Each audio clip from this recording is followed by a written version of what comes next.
We found the water pipe, tied the flag to it and put it up. Then all hell broke loose below. Troops cheered, ships blew whistles, some men openly wept. Isn't it strange that we talk least about the things we think about most? To a person in love, the value of the individual is intuitively known. Love needs no logic for its mission. Life without risks is not worth living. We cannot allow the natural passions and prejudices of other peoples to lead our country to destruction. We are in the grip of scientific materialism, caught in a vicious cycle where our security today seems to depend on regimentation and weapons which will ruin us tomorrow. Sometimes, flying feels too godlike to be attained by man. Sometimes, the world from above seems too beautiful, too wonderful, too distant for human eyes to see. I began to feel that I lived on a higher plane than the skeptics of the ground, one that was richer because of its very association with the element of danger they dreaded, because it was freer of the earth to which they were bound. In flying, I tasted a wine of the gods of which they could know nothing.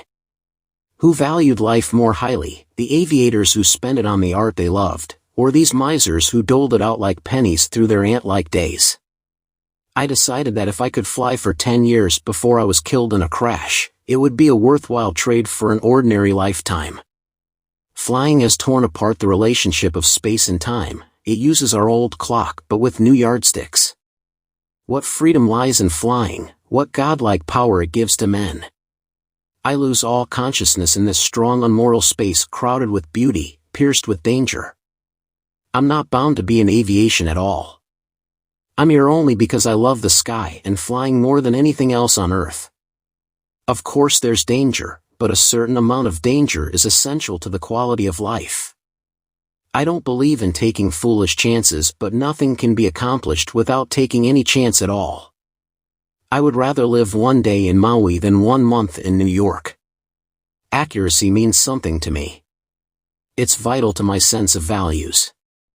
I've learned not to trust people who are inaccurate. Every aviator knows that if mechanics are inaccurate, aircraft crash. If pilots are inaccurate, they get lost, sometimes killed. In my profession, life itself depends on accuracy.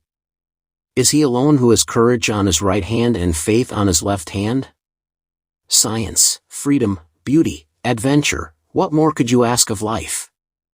Success is not measured by what a man accomplishes, but by the opposition he has encountered and the courage with which he has maintained the struggle against overwhelming odds.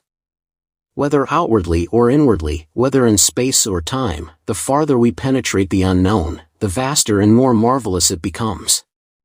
Living in dreams of yesterday, we find ourselves still dreaming of impossible future conquests. Life is a culmination of the past, an awareness of the present, an indication of a future beyond knowledge, the quality that gives a touch of divinity to matter. Life is like a landscape. You live in the midst of it, but can describe it only from the vantage point of distance. If I had to choose, I would rather have birds than airplanes. In wilderness I sense the miracle of life, and behind it our scientific accomplishments fade to trivia. I realize that if I had to choose, I would rather have birds than airplanes. In wilderness I sense the miracle of life, and behind it our scientific accomplishments fade to trivia. Real freedom lies in wildness, not in civilization. From now on, depressions will be scientifically created. Man must feel the earth to know himself and recognize his values. God made life simple. It is man who complicates it. The forces of Hannibal, Drake and Napoleon moved at best with the horse's gallop or the speed of wind on sail. Now, aviation brings a new concept of time and distance to the affairs of men. It demands adaptability to change, places a premium on quickness of thought and speed of action.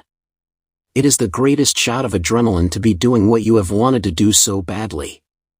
You almost feel like you could fly without the plane.